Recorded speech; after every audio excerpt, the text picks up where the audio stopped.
Hello everyone, very good evening. Amar, can you confirm me whether I'm audible? Yes, you're audible. Thank you. Thanks for the confirmation. Yes. Hello everyone, a warm welcome to you all. And we would like to welcome you all for this CRT program. And it is on logical reasoning and verbal ability for the next 15 hours. Okay, so before we get into the session and before we introduce you about ExcelR's e-learning portal, that is LMS, we have our EDL MOU manager, Mr. Irfan, with us. So he'll be explaining you about ExcelR, what we are and who we are into the industry. Okay, so thank you, team. Thanks for joining us today. Yeah, hi, Irfan. Yeah, hi, Leela. Yeah, hi, Am I good audible? evening. Yeah, Yeah, good over evening. to you. Yes, you are audible.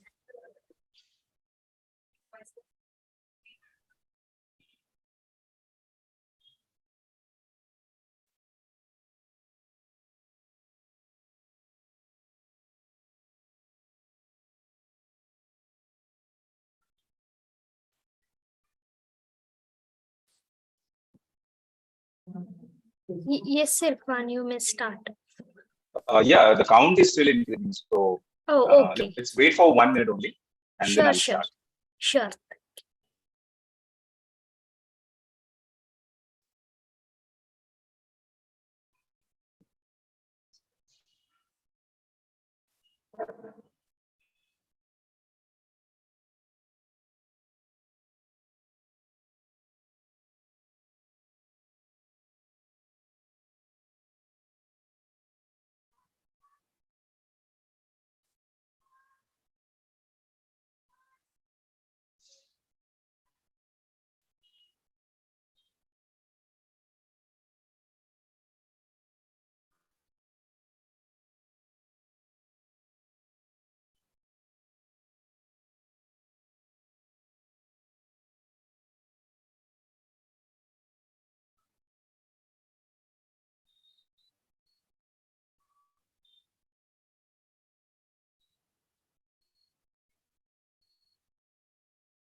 Yeah, Amar, can you please confirm me whether my screen is visible or not?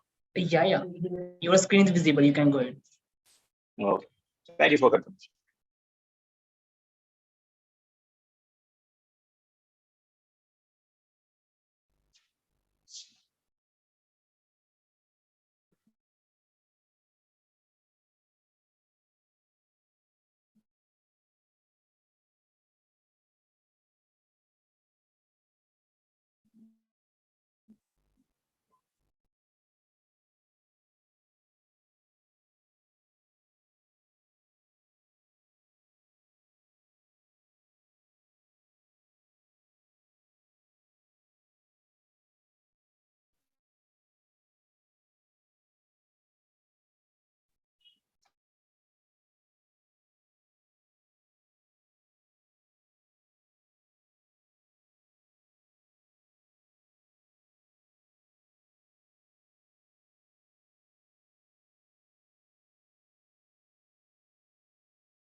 Speaking to you today about ExcelR.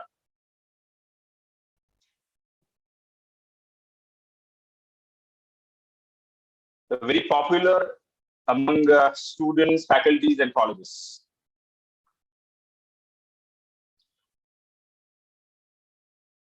ExcelR, a company that has grown to become a leading giant in the space of training and consulting over the years. We have helped students and professionals across the globe by delivering top-notch, world-class classroom and online training. Our world headquarters are located in Boston, USA, but we also have a strong presence in Malaysia, Middle East like Dubai, Oman, UAE, some part of Australia, UK, and of course in India, we have 5 locations. Our head office, we can say, is in Bangalore. We are also available and operated from Hyderabad, Mumbai, Pune, and Chennai. This global footprint has allowed us to reach out to students from far and wide, transcending boundaries and making top quality education accessible to all.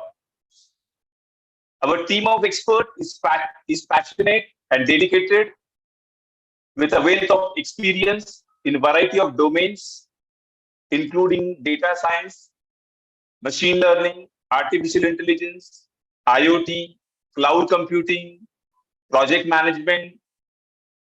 The list is very long. We have successfully trained 2 lakhs of students and professionals in these areas, empowering them to achieve their goals and reach their full potential. At ExcelR, we are committed to excellence in everything we do. From the quality of our training programs to the support we provide to our students, we strive to provide the best possible experience for all of our students, faculties, and colleges. So whether you are a student looking to enhance your skill and knowledge, or a professional seeking to advance your career, we have a training program that is right for you.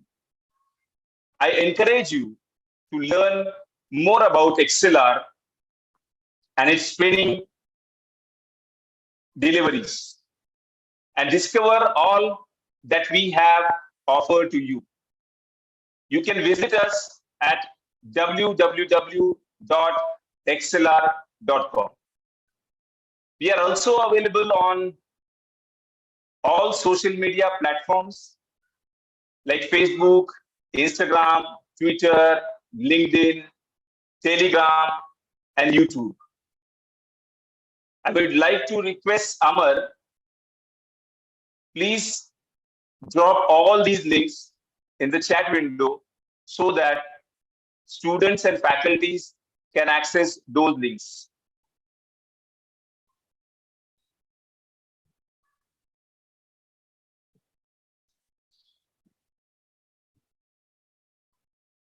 Yes, sir. Posting within 2 minutes.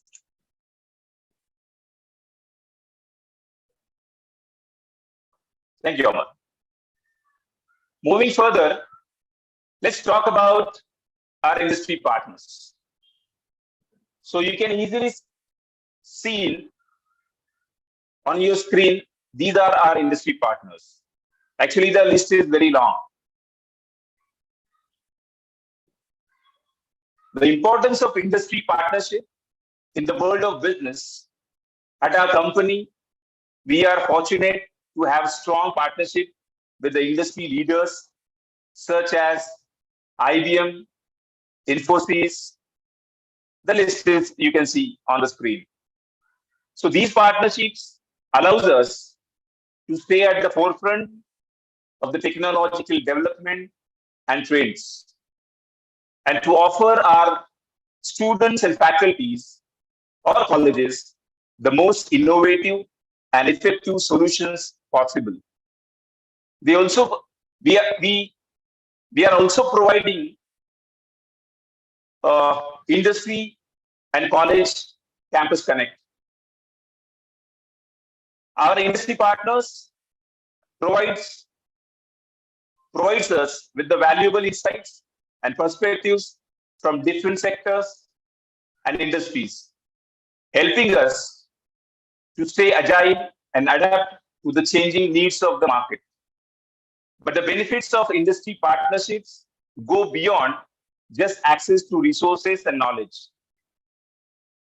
These industries also provide opportunities for collaboration and co-creation, enabling us to work with like-minded organizations and individuals to drive progress and make a positive impact. In short, industry partnerships are crucial to our success and growth as a company. These industries allows us to stay connected, informed, and relevant in the rapidly evolving world.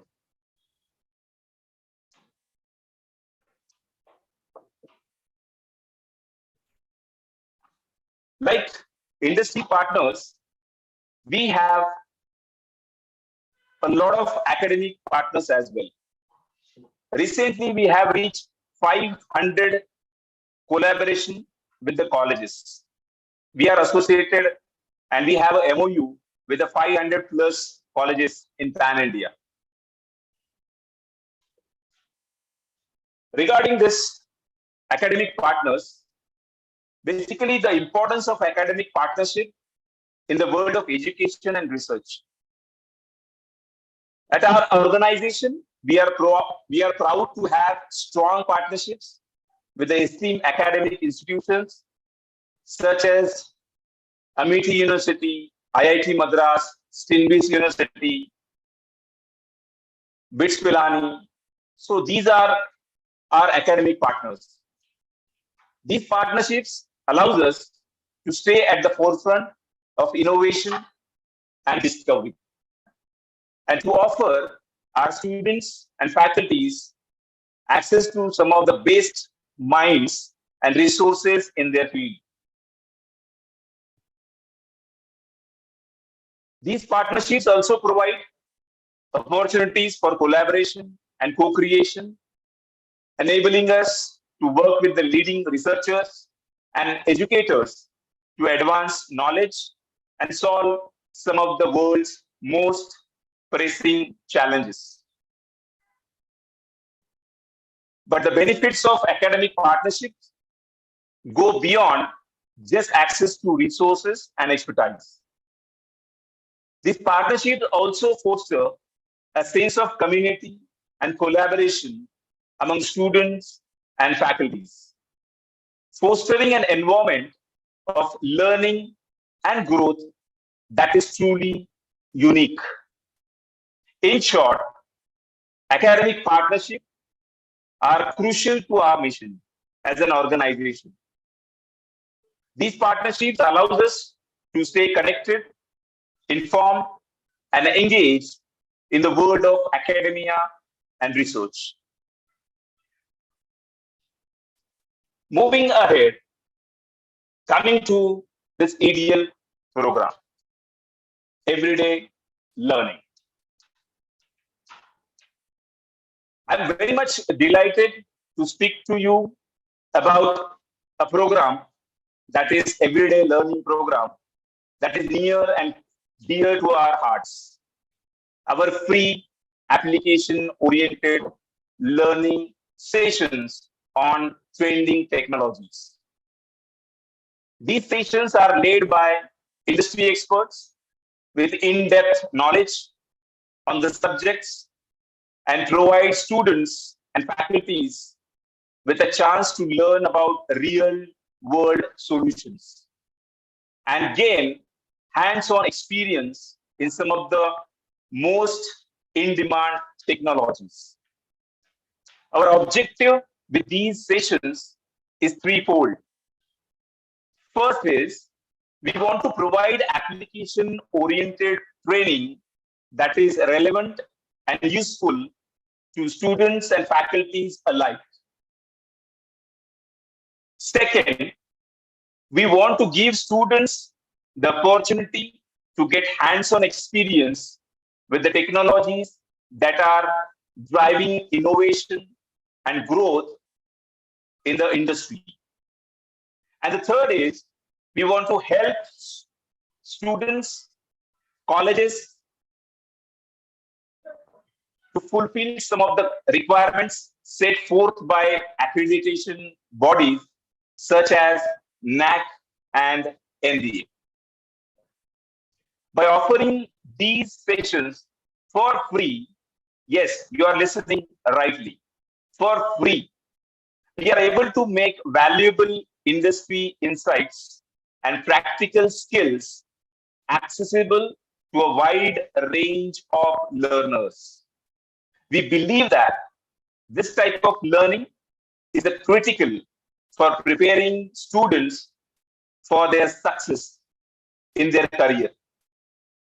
And we are committed to making it a key part of our educational offerings.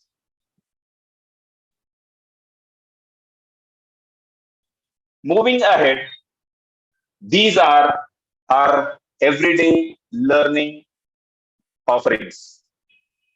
We are providing this much facilities or add-ons to MOU colleges, like industry MOUs, industry webinars, industry FDPs, like faculty development programs. And the good news is we are providing lifetime free LMS access. Yes, we are providing free lifetime LMS access to all our learners.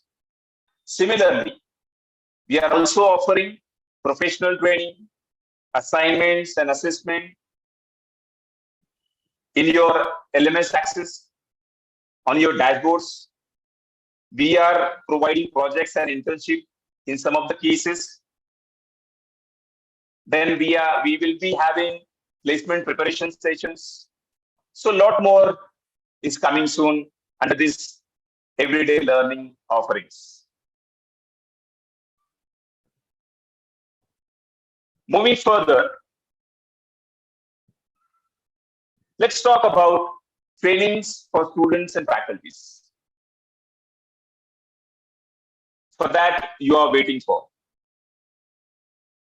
These sessions are led by industry experts, as I said before, who are knowledgeable and experienced in their field and domain, and are designed to provide valuable insights and practical skills that can be applied in the real world scenario. During the sessions, we will share assignments and learning materials to help students to consolidate their knowledge and practice their skills. We will also collect session-wise feedback and attendance to ensure that the training is effective and engaging. For selected courses, we will also conduct assessment through our learning management system. This will allow us to track students' progress and provide targeted support to ensure that everyone is able to meet their learning goals. Overall, our goal is to provide high quality, industry relevant training that helps students and faculties to succeed in their careers. We believe that this type of learning is critical for driving innovation and growth in the industry. And we are committed to making it possible through our EDL offerings. Moving further, as I said before, we have a very beautiful learning management system. And I have given the good news also that you are getting a lifetime free access of this LMS.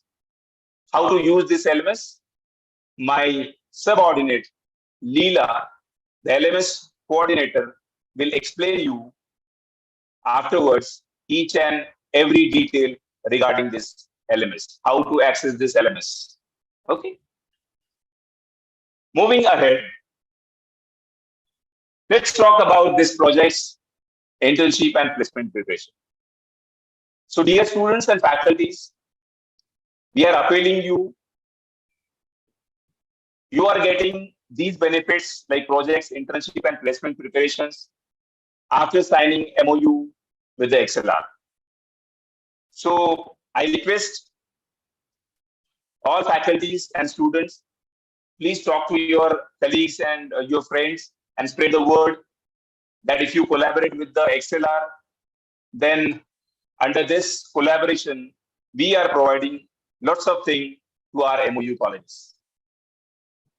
So I would like to request Amar, please post our EDL email ID with the phone number in the chat box so that faculties and colleges and students can get in touch with us for further collaborations, MOU collaborations.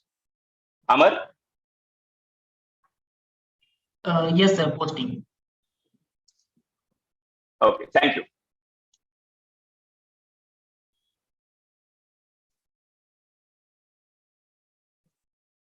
Moving ahead, as I said, we are providing seminars and webinars. So guys, under this module, we are providing lots of things. Let me tell you in brief about the success of our seminars and webinars on the latest trending technologies. So guys, over the last 1.5 years, we have conducted over 100 plus webinars across the country, and have had the pleasure of engaging with approximately 20,000 plus participants, faculty participants for these webinars and seminars. Our webinars are designed to provide students, professionals, and educators like faculties with the opportunity to learn about the latest developments and trends in their field directly from industry experts and from thought leaders. We believe that this type of learning is critical for staying current and competitive in today's rapidly challenging, evolving, competitive world. Our webinars have been made with a great enthusiasm and have constantly and consistently received positive feedback from all participants. We are proud to have played a role in helping so many people stay informed and engaged in their domain. And we look forward to continuing to offer valuable learning opportunity in the future.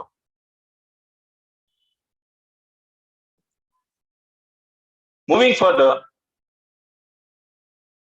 let's talk about NAC and NB. So you may be aware of this NAC and NBA accreditation.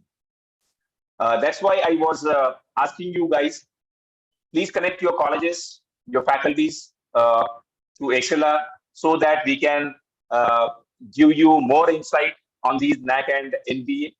In brief, I'll tell you about this, that we are supporting colleges regarding their documentation of NAC and NBA, which is required for NAC and NB. So that's all from my side. Thank you. Thank you so much, Irfan. Yeah, thank you. Yeah, well, yes. Hi, everyone. I'm Leela from ExcelR Solutions here, and I would like to talk about our e-learning portal, which is our LMS functionality. And by the end of this talk, I'm pretty sure that you all will be familiar with the access, right? So I'll share my screen and show you the things. Yes, I hope you all can see my screen. Yes. Yes, thanks for the confirmation, Amma. So team, before I explain about this functionality of the LMS, I wanted to make sure that you all would have received 2 emails from ExcelR. One is, after registering for this particular program, you all would have received an email that is to verify your LMS account.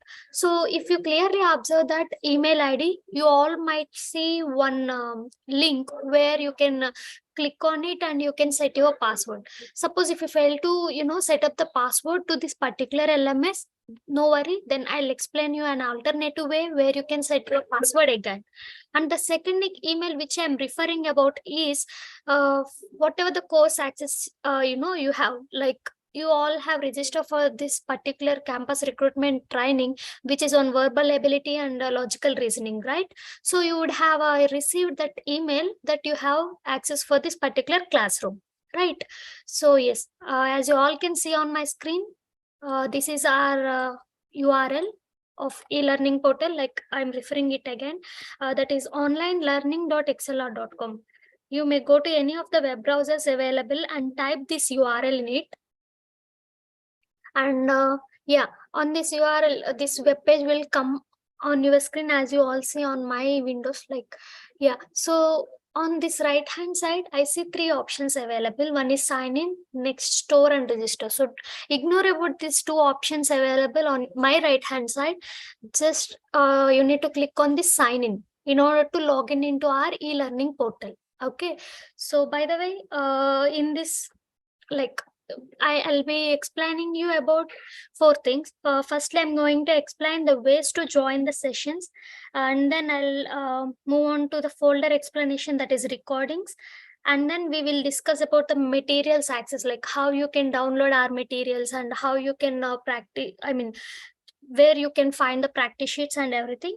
Finally, I'll show you the way to submit your attendance or feedback of this particular program. Fine. You all may interrupt me in between, or else we will have a time for the discussion at the end of my explanation. Okay. So yes, team, as I insisted, like you all can click on sign in here. And then I would request you all to use your registered email ID for the login, because we have given you the access of this particular e-learning portal to your registered email ID. So yes, I'm giving my credentials.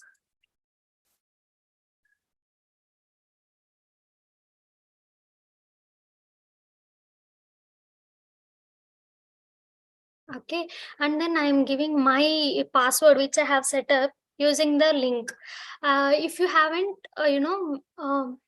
yeah, if you haven't set up your password, you can try by clicking on this option available, that is forget your password, and then you have to enter your registered email ID again, and you may click on the reset my password. It will send you one link to your email. There you can set up your password like we do for our social media platforms. Okay, so as I remember my password, I'm giving the credentials.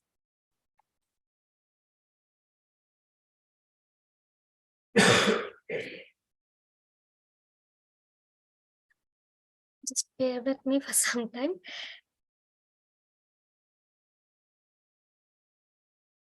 Yes, as soon as I entered my registered email and the email ID and the password, I would be able to log in into my dashboard. So this is the dashboard which we supposed to refer.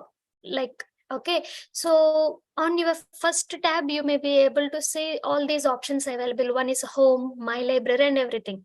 Okay, so under home tab, you all may be, I think you would have, attended the earlier courses of ExcelR as well. Maybe the previous program, which is mastering in quantitative aptitude, and before that we conducted digital marketing and everything, and all other courses. So I believe you might have registered for them and you would have attended, and so you all can see those classrooms access under home tab itself, and as well as this new EDL program, which is interview success with verbal ability and logical reasoning, the program which is happening now. Okay, so this is the classroom access that you have, guys, and you can click on this arrow button in order to see all the features available for this particular course. Okay, so before we dive into it, I would like to let you know about the ways to join the session every day. There are actually three ways. So you all can visit LMS every day at 7 p.m. because our program starts at 7 p.m. every weekday. So you can visit our LMS, and those who have the LMS access, you can see the schedule on your on your LMS under home tab on your right hand side, that is today's session tab. So as you all can see on my screen, I have an access for this classroom and an option called join. So if I click on this join button, it will be asking me to permit whether I can proceed. So if I click on proceed, it will redirect me to the Zoom platform. As I already have joined the Zoom, so I'm not trying it. No, you all may try it by yourself tomorrow to join the session.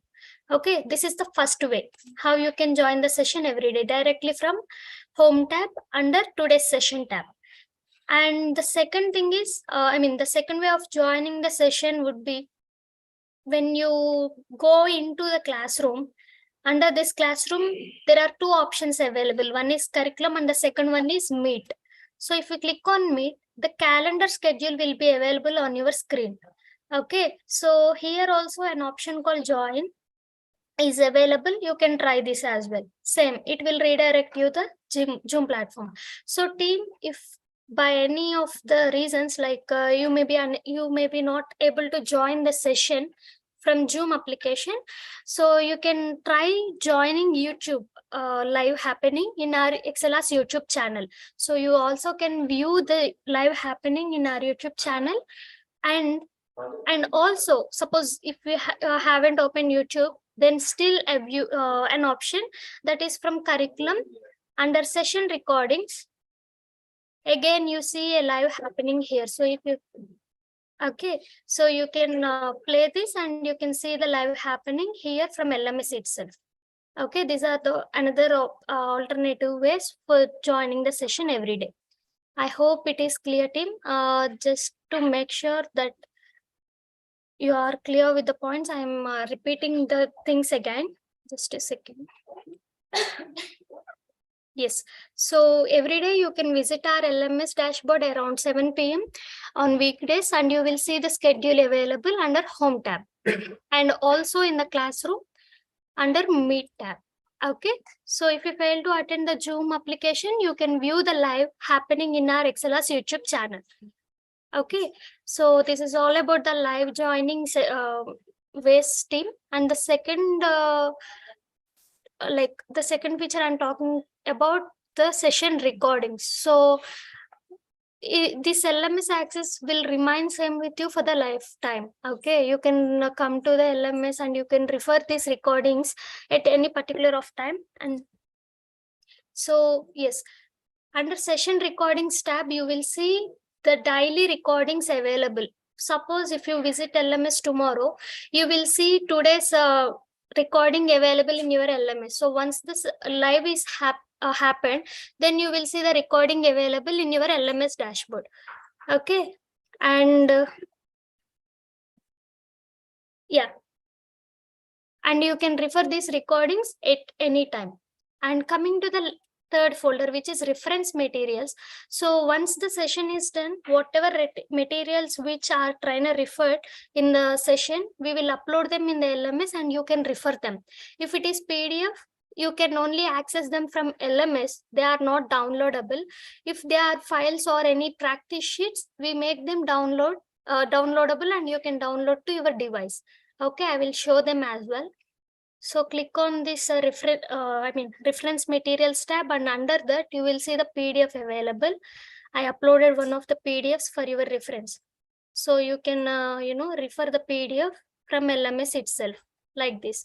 You can adjust all these navigations available, like you can go for full screen, you can zoom in and zoom out, you can use the grids. It's all about, it depends on you, like how you access everything. Okay.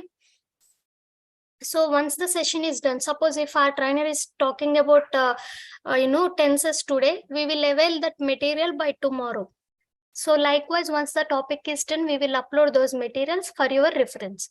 And coming to the last tab, which is a practice sheets. Okay, so the folder name is practice sheets. Under this, we will upload few practice sets for your reference, as it is a aptitude training. Once the topic is done or once the training is done, we will avail few practice sheets for your reference. You can download them and you can practice by yourself. Okay, so these are the features available as part of this course for you all, team. I'm repeating the things again, like as part of this training, when it comes to LMS, we are giving you the privilege of accessing our recordings of sessions and the materials for your reference, and then we avail few of the practice sheets for your practice purpose. Okay, so in order to get the participation certificate of this particular program, you supposed to require 60% of the attendance. Okay, so if you attend all the sessions regularly and if you submit your response using the link available in this folder, that is feedback response. Okay, here a link will be available and it is active in between 8:30 to 9:30 p.m. So here what you need to do is you have to give your valuable feedback, how you felt about the session and how the training is going on. You can give all your opinions here. It's helps us to improve our quality of training, and also it encourages us to conduct more trainings for you. Okay, so you can give you a feedback here. So we will consider that you attended the session, and also by the end of this training, we will consider your attendance. If you acquire 60% of the attendance for this entire program, you will be receiving a participation certificate from ExcelR. Okay, and we are very glad to announce that the last program, which is on mastering in quantitative aptitude, so there were many students attended regularly and who got certificate. We are very glad to announce that, and also we wish you very all the best for this training. Join every day and get benefited from this. And also, esteem, I believe you have received your certificate. If not, wait for next 2 to 3 days. For sure, you will be receiving your certificates, those who have acquired 60% of attendance for the previous program. Okay, if not, kindly send us an email at edl@excelr.com. And before I hand over the session to the trainer, let me just summarize the process again. So team, so you will be having sessions for the next 8 days. That is of this program is planned for 16 hours. So next 8 days, including today, you'll be having session. And the trainer is like, he has already joined, Mr. Kiran Shrikar. He is going to guide you for verbal ability. I mean, give training for verbal ability. And yes, so once the program is over, you will receive a participation certificate of it. Okay, so those who have not received LMS access, kindly register to this program through the link shared to you in the chat window. And if you face any difficulties or challenges in terms of LMS functionality, or if you fail to set the password, kindly send us an email. We will help you. Okay. So thank you, Tim. Thanks for joining the call, and I wish you very all the best and have a good learning with ExcelR solutions. Thank you. Thank you, Shrikar. Yeah, over to you. Yeah, fine. Good evening to one and all. I have almost 1K students, participants. That's really amazing. Yeah, I will give you just 30 seconds of my introduction because you should know who is actually dealing with this session. I'm Srikar, Assistant Professor of Soft Skills, worked for Amrita University, Bangalore, and worked for Kale University and pursuing PhD. That's a brief introduction about myself. I have had 13 plus years of experience in teaching soft skills. I have an online certification from IIT Mumbai on soft skills. Thank you. And today our topic is, let me share the screen. Yeah. Can anyone tell me, is my screen visible? Yes, Shrikar, it is visible. Yes, very kind of you, very kind of you. Yeah, students, I would request you to be a bit attentive so that you can get benefited much better. Fine. Hope my voice is also audible. So what is attendance? Because the problem in India is we feel that is many of them are able to speak English very well, but some of them, they feel that they are able to speak English, but tense, it really matters. When it comes to tense, still they have their own doubts of what tense should be used. And we happen to hear many mistakes being correct. Fine. To avoid that, I would try to give my almost everything. I would put my heart and soul today to be able to give my best for you all. Fine. The word tense is derived from Latin word tempus, which means time. Tense denotes the time of action and the degree of its completeness. Tense denotes the time of action and the degree of its completeness. Fine. So basically in English, we have 3 tenses: present tense, past tense, as well as future tense. But in each one of these three, we have 4 subcategories: simple present, present continuous, present perfect continuous tense. As well as when it comes to past tense, we have 4 subcategories: simple past, past continuous, past perfect continuous tense. In the same way, simple future or future indefinite, the name is different, but it points out the same tense. Future continuous or progressive, future perfect continuous tense. So mainly 3, each subcategories into 4, 3 into 4, we have 12 tenses basically in the entire English language. Whatever sentence or expression you want to express in English, it has to revolve around these 12 tenses only. Fine, that's clear. Now, when it comes to tense, you need to have lots of knowledge, lots of inputs. Let me tell you one thing. Mother tongue influence, before starting actually skipping on, since the introduction took part was already taken some time, still anyway, I will have one of my best sessions and memorable sessions today. See, mother tongue influence. The problem actually comes here when I want to think that one is supposed to speak in English. The moment he starts speaking in English, if mother tongue starts meddling with him or trying to have its own impact on the brain, then the actual idea gets transferred. I mean to say, it first starts its orientation and building the idea units in mother tongue, and then it starts translating the actual idea in mother tongue and trying to put in English. So that is called mother tongue influence. If we can learn English in the way English people learn and try to use English as the native speakers of English, that's really wonderful. It sounds like a real and genuine English. To tell you one single example. So think that, supposing I want to express that I'm the class topper. If I say I'm first in the class, that is enough. Or if I can even choose I'm the class topper, even that sentence also conveys the same. But if I start saying I stood first in the class, actually the meaning is entirely different. I mean to say that I'm the class topper, but actually the sentence means I was the first person to stand up, but I'm not the class topper. And one more example. I'm ringing someone's mobile and he is not lifting my call. This is another expression we generally come across.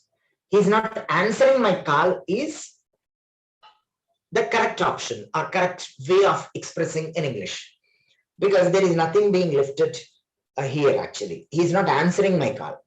And what is your good name? That is what we generally say. But native speakers of English, they don't have any good name or bad name because in Hindi, aapki shubh naam kya hai? That's the way we introduce ourselves. For that reason, see, indirectly, the mother tongue influence is getting transferred, having a lot of impact on English. To avoid that, let's learn tense, all tenses much better way and try to speak English in the way the native English speakers speak. Fine. The very first tense, simple present or present indefinite, whatever it is. What is the most frequently, widely used tense in this entire English language? What is the most frequently used tense? For that question, the answer is simple present tense, because I am a teacher. She is a doctor. Right now, I'm just in front of a laptop. Fine. I have a sister. I have a puppy. I have a pet. Matter is neither created nor destroyed. Charles Darwin's theory of evolution. So whenever we see, you have a class now. You have a class now. Even all these sentences, speaking idea units being uttered in general, whatever we want to speak, generally, most frequently, simple present tense is used. And of course, That is the widely most frequently used tense in this entire English language. Fine. So what are the situations we are supposed to use simple present tense? We'll go through now. To express general truths. Fine, the sun rises in the east, or whatever it says, sets in the west. The earth revolves around the sun. General routine habits. I play cricket on every Tuesday or Monday. He always comes late to class. She is always punctual to class. So what, irrespective of the time, whatever happens, it happened yesterday, it's happening today, it is going to happen tomorrow. So time doesn't matter. It's a daily routine activity. So I always prefer cafe to tea. And I always, I always prefer Times of India newspaper. So because I like it, that's the way. Things beyond the time, I mean to say something mentioning about the time. So beyond the time limit, whatever happens generally, speaking in general, we are supposed to use simple present tense only. Future timetables also. A train leaves at 9 a.m. Do you remember this when we were studying in a school? I think after the summer holidays, even before the summer holidays, on the last working day, the school reopens on June 5th. We might have seen that. We might have observed this. See, we have one more month's time, still, the school reopens. How can we say this? It is absolutely right. The reason is, it is a planned future action. And if the action is certain to happen, more probable to happen, very sure to happen, then we can use simple present tense, though it is not happening right now, though it is going to happen after 1 month's time. Got it, my students, my participants?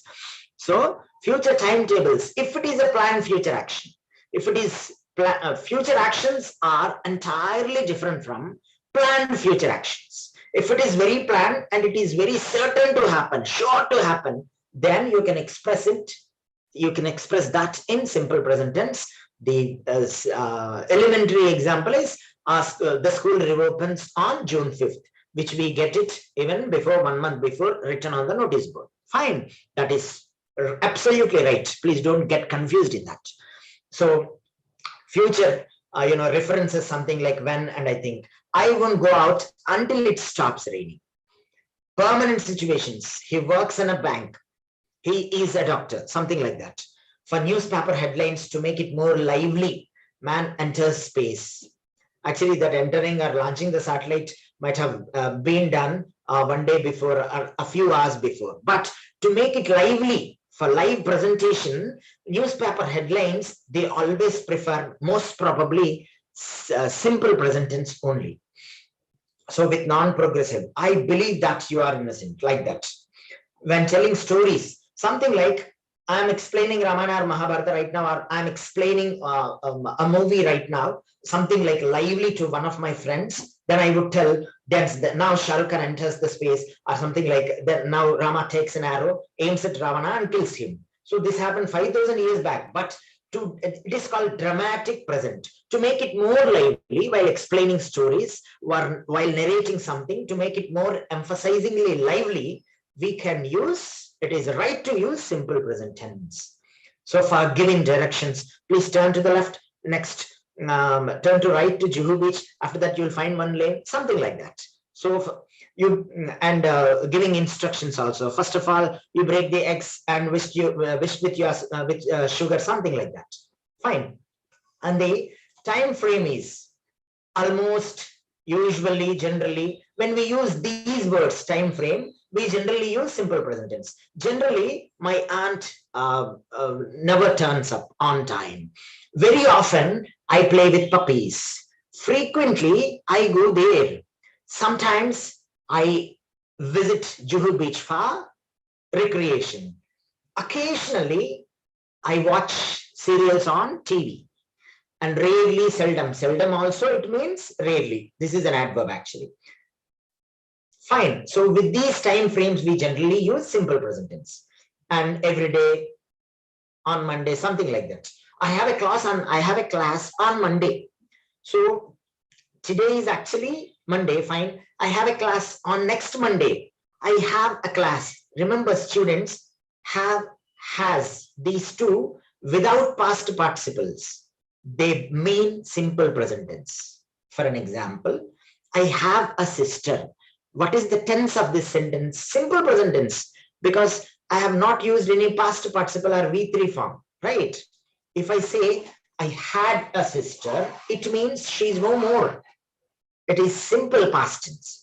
So have and has without V3 past participles, they mean simple present tense. I have a class now, simple present tense. I have a headache. I mean to say, you can say, I have a seminar now. So this is also simple present tense. And when it comes to senses perception, something like 1 minute. Verbs of perception. What are verbs of perception? When expressing opinions, I assume, I believe, I believe that women can be equal to men. You should never say, I'm believing it. I believe we are wrong. Not, I'm believing we are wrong. No, the word believe, the word assume, speaking in general sense, should be expressed in simple present tense only. I doubt, there is a mistake there, you have to say. You should never say, I'm doubting. I feel it's wrong. You have to say, that is right. You should never say, I'm feeling it is wrong. If you say, I'm feeling it is wrong, it is actually grammatically wrong according to tense rules and some mental states also. I always forget his name. That is right sentence. If you say, I'm always forgetting his name, actually grammatically the sentence is wrong. Why? The word forget, speaking in general sense as a mental state, it should always be expressed in simple present tense. Likewise, I know him. You should never say, I'm knowing him. Or you can say, he's known to me. Of course, you prefer a passive expression, that is left to you. But you should never say, I'm knowing him. I know him, you should say. I always forget your mobile number. That is right. You should never say, I'm always forgetting your number. The word forget should not be used in continuous tense. And I mean it. I notice there is something blunder or wrong in the timetable. I notice is right. I'm noticing is wrong. I recognize, you have to say. You should never say, I'm recognizing. I remember you met me long back. That is right sentence. But you should never say, I'm remembering you. No, that is wrong sentence. I remember you. And you might have observed many times, of course, those teachers or faculty members who always speak it rightly, that's fine. Being an English teacher of English, think that right now, if I express the word understand as, are you understanding, students, what I say? That is an absolutely wrong sentence. Why? Because the word understand should not be used in continuous tense, because it is a state of mental activity. Do you understand, my students, what I say? That should be the correct sentence. Or else I can contract in spoken English. I can say, understand. The word understand itself is, it means that do you follow me? Do you understand me? But I should never say, are you understanding, students? No, that is a wrong sentence. As a teacher of English, if I use it wrongly, that's a big blunder. Fine. What should we say, students? Do you understand do you follow my class? Do you understand, students? That is the right sentence. If I say, are you understanding? That's absolutely wrong. Fine. Emotional desire, something like fear. I fear I'm wrong. I dislike. I hate you, you have to say. You should never say, I'm hating you. Because that is a verbs of that belongs to verbs of perception, specifically emotion. I hate you. That is the right sentence. I'm hating you is wrong. I hope we can reach there on time. You should never say, I'm hoping. I'm hoping. You would say that in a different situation that I'll explain you later. But when we express it in general sense, you should never say, I'm hoping, I hope. And I like you, you have to say, I like my students. Fine. I should never say, I'm liking my students. No, that is a wrong sentence. And I love puppies. That is the right sentence. I'm loving puppies. That's absolutely wrong. I love my mom. That's right sentence. I'm loving my mom. That's wrong sentence. Mind your business, we say. Am I right? When we are angry, we should never say minding you. I hope you would be minding your business. No, that is wrong sentence. I always prefer tea to coffee. I'm preferring coffee to tea is wrong. I regret it. Yeah, I really behaved unusually. I regret it, you have to say. I'm regretting it is wrong. I want it right now. That is the right sentence. I'm wanting it is wrong. I wish I were a bird. I wish I were the Prime Minister of India. That's the right sentence. I'm wishing it. That is wrong. And greetings, New Year greetings, and many Pongal greetings, Dasara greetings. See, by mistake, we type it. And there are many greetings, thousands and lakhs of greetings also. It is mistakenly given there. Wishing you a happy new year. Grammatically, it is wrong. Wish you. I wish you a happy and prosperous new year. I wish you happy Dasara. I wish you happy birthday. Never say, I'm wishing you. Of course, that may seem to be right. But from today, right now, we should stop using wish as wishing. Fine, because many greetings are there, many messages are, lakhs of messages are simply just blown up in Google. Just because majority is more, it false never becomes truth. Something is wrong, really grammatically is wrong only. I wish you a happy and prosperous new year. I wish you a happy birthday, but you should never ever say, I'm wishing you. Yeah, someone is asking me, I started feeling sad about him. Yeah, Om Harsh. I started feeling sad about him. See, the same thing, you can express it as, yeah, who is that? Om Harsh 74066. Find here. I did not check messages because I was involved completely in explaining. Sorry. Fine. I started feeling sad about him. Is it right or wrong? Actually, see, you feel something sad. Then you can say simply, see, Tirunad. Fine. Yeah, Tirunad sir. Yeah, sir. 1 minute. Oh my God, many messages are being crept. Kushi, yes. Wish you happiest birthday. Yes, right, we can say. Wish you happy birthday. That is right. Yeah. Understanding, liking, all this hoping, why we should not use it in continuous tense? As per the rule, the word understand should not be used in continuous tense. When we speak it in general sense, please keep that in bracket.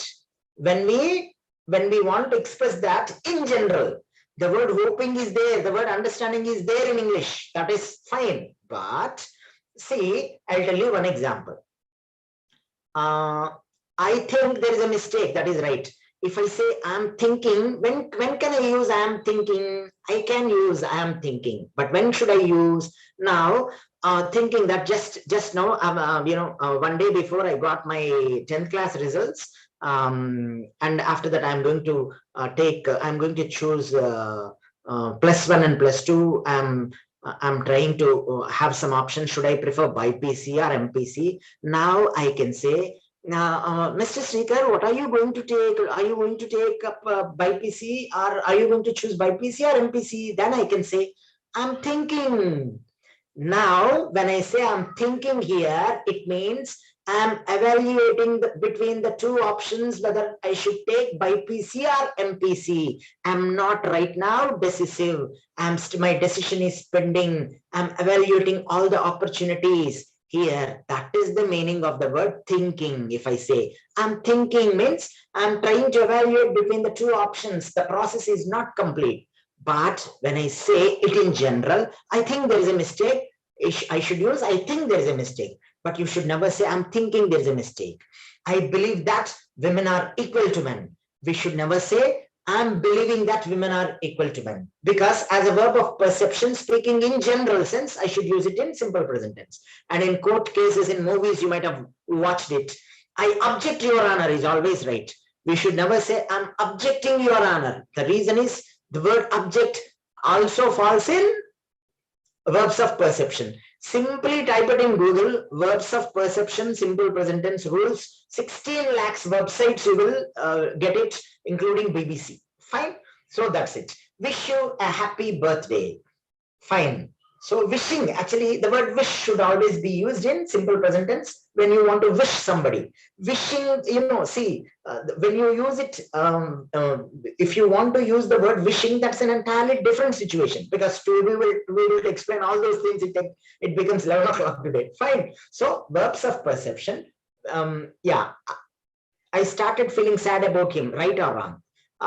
Harish ji, Mr. Harish, you can say it as, I feel sad about him. Simple. I feel sad about him is equal to, you already started feeling sad about him. Simple. I feel sad about him. See, my one of my friends met with a minor accident. I feel very sad about him. Why don't he have enough friends and numbers ready with him to support him? I feel sad about the situation. But you can say I felt sad, but when you refer to time, yesterday I felt sad about him when he did not have any money to support him. Yesterday is the time frame. With time frame, you can use past tense. So that's it. Fine. Yeah, I'm continuing with the explanation. Yes, because if I start answering your chat box, I'm closing the chat box. Fine. So measurement, it contains, my PPT consists of, comprises of, something like, contains, like that.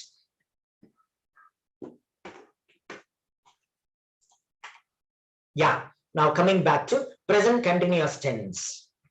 To describe something which is happening at the exact moment of speech. Right now, I'm teaching tenses, the topic. Right now, you are all listening to my explanation. Things which are happening at the time of speaking, but they are in progressive, but they are in continuous tense, in continuity of the action. Yes, to describe an action that is taking place now, but not at the exact moment of speech. John is working in London. Of course, it does not mean he is right now at the time of speaking, something like at 8 p.m. or 4 p.m. right now today. At the time of my lecturing this, he is right now he is working in London, or he is in the office doing some. No, I don't mean that. So to describe an action that is taking place now, but not at the exact moment of speech. John is working in London. My sister is studying in US. So it does not mean the activity is right now going on, but the activity of studying is going on. It's still in progress. It has not been completed. That is the meaning. To describe an event planned in the future. I'm taking my French class on Tuesday. To describe, I'll tell you all one thing. Going to future. I'm typing that.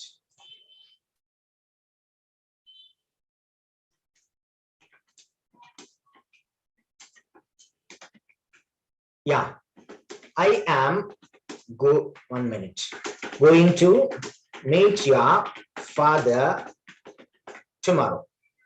Yeah, I typed one sentence in meeting chat. I'm going to meet your father tomorrow.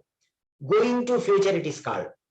Why? See, tense wise, going to, it says present continuous tense. But is the action happening right now? No.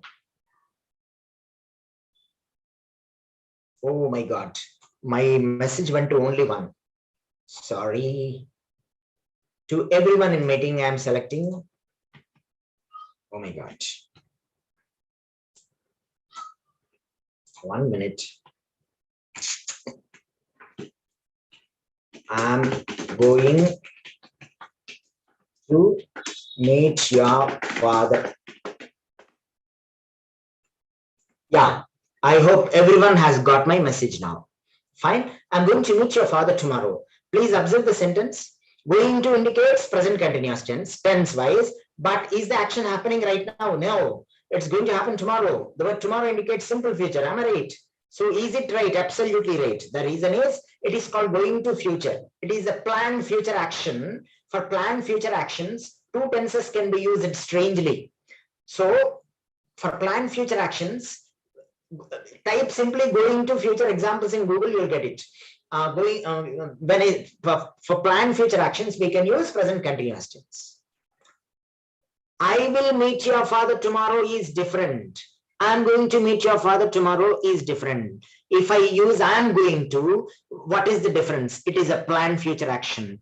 If I say I will meet your father tomorrow, it is only willingness, that's all. That is the difference. Got it? That's it. Should you have any doubt, you can check it in BBC Grammar website. Fine, thank you. So to describe a temporary action, I'm staying with a friend for a few days. To emphasize the frequency of an action. The child is always crying for no good reason. To describe changing situations, her health is improving by leaps and bounds. So here, so she is listening to music now. We are listening to English at this moment. My mother is cooking dinner in the kitchen now. The gardener is working in the garden at this time. Fine. I'm skipping to present perfect tense. What do you mean by present perfect tense? From the past until now, that is the meaning. Till now, Sachin Tendulkar has scored these many rounds. Starting from the very first run, he started scoring until now. Or you can choose any batsman of your choice. Till now, Virat Kohli has scored these many runs. Starting from the first run until now, that is what it means, present perfect. To express things you have done in your life. She has never studied Japanese. But when you do not have any time frame here, fine, then you can use present perfect. And to express just finished things. We have just now completed an explanation on present continuous tense. We have just now completed present perfect tense I used. Why? For just finished actions, we can use present perfect tense. So to express number of times you have done something, how many times have you tried to call her? To describe recently completed actions which are important now. I have some bad news. I've lost my job. To express situations that started in the past and are still true. I've known James for 4 or 5 years. I know James is entirely different from, I have known James for 4 to 5 years. And you want to tell me something wrong about him. Do you think that I'm going to believe him? So in this case, when you say the starting point of your meeting and you are knowing James 4 years back, and until now, it's been almost 4 years. That is what you mean. To describe unfinished actions or situations. I have read half of the book to express present result. John has missed the bus. So it gave rise to what? He'll be late. Fine. So generally we use up until now, first time, several times so far. The word since, since is used for point of time. Since 1 o'clock, since Sunday. With since, we use since in perfect tenses.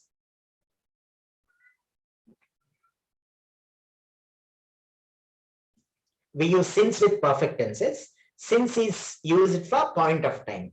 Since 1 o'clock, since 7 o'clock, exact dates. Since 7th, since Sunday, since Monday, since April, since 1947. So since they moved to London, like that. The word for is used to represent period of time. For the last 1 minute, for the last 2 hours, for the last 4 days, I have had hectic schedule.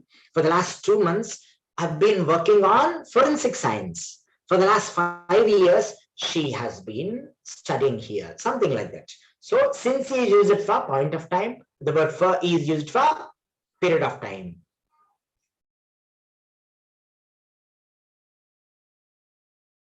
Yeah, Sakshi Anandji, I'm calling you since morning.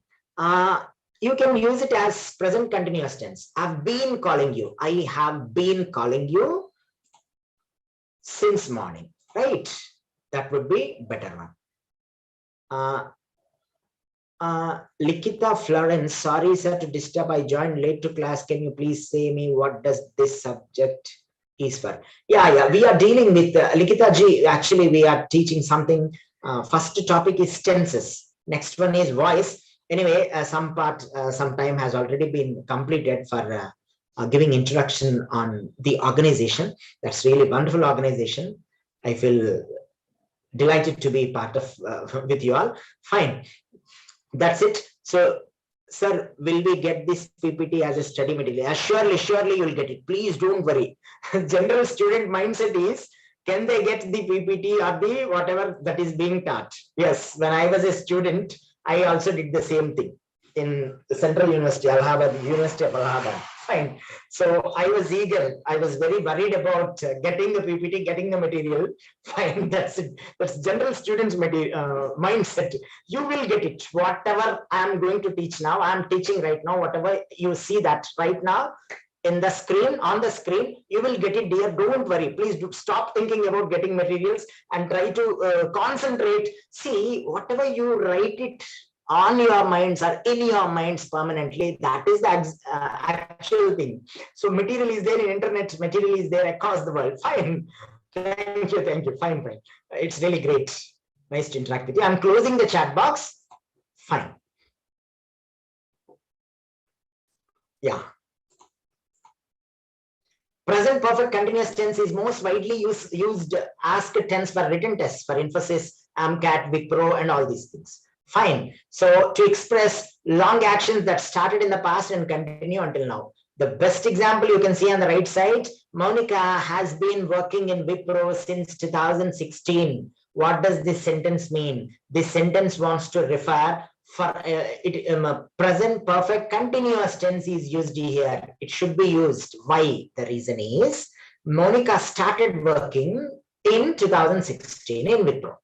And is she still working? According to the sentence, she is still working in Wipro.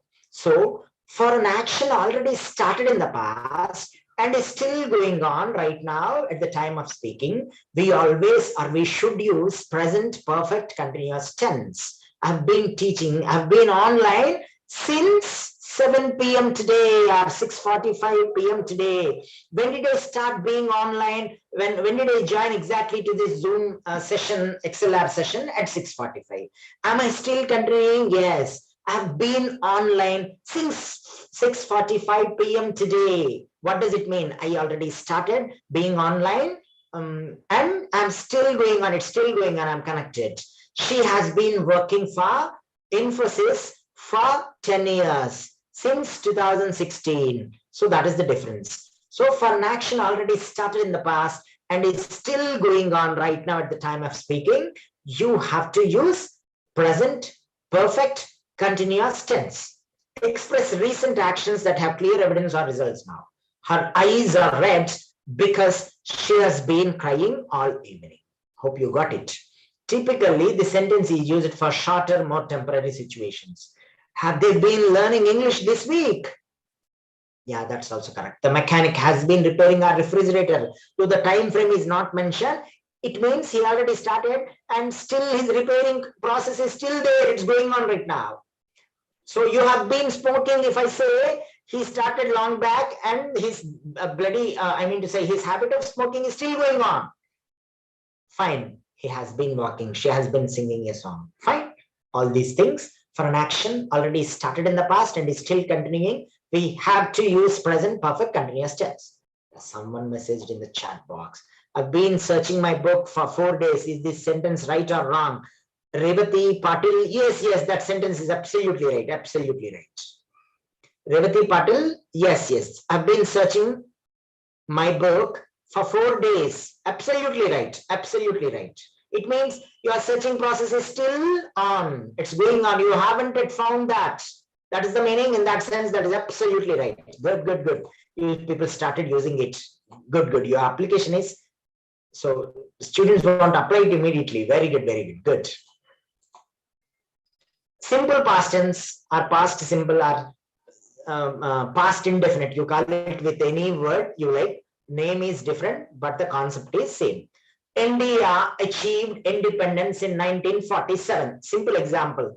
This simple past tense is used for actions which were already completely completed in the past. So to express completed action in the past, I saw a ghost last Friday. To describe a series of completed actions in the past, I finished work, walked to Juhu Beach, and found a nice place to swim. I'm just joking. Fine. To express habits in the past. When I was young, I watched lots of television, lots of cricket every day after school. So he had a small cottage in the woods. I had a sister, simple past tense I said. What do I mean if I say I had a sister? It means she is no more. Have and had, they are present tenses without V3s. I'm sorry, have and has. Had is simple past tense, right? Once again, someone messaged. I've been watching TV since morning. Shravani Katkar. Yeah, it's right, mate. It's absolutely right. Shravani ji, it's absolutely right. Fantastic sentences. You're all using, you have already started using it correctly. Fine. I'm closing the chat box. Fine, thank you. So, did you watch? This is interrogation, question form. Did you watch the news last night? Something like that. Did they go to the party yesterday? And my dear students and participants, please observe my pronunciation also. I've been telling you, I've been pronouncing the word student as student, examination, garage, fine, exasperation, fine, that's it, politician, police. So that's the pronunciation. When we deal with phonetics, we'll do that. Yeah, simple past tense is over. Past continuous tense. So interrupted actions in the past. When I arrived, Lisa was reading newspaper. Was reading. Yeah, Bhavishya, you raised hand. Sir, can I please know where to use have and has and also had? Yeah, once again, Soni Kumariji, I'm repeating that one. See, to everyone, one minute. To everyone in the meeting, I'm selecting, I'm typing a sentence. I have a sister.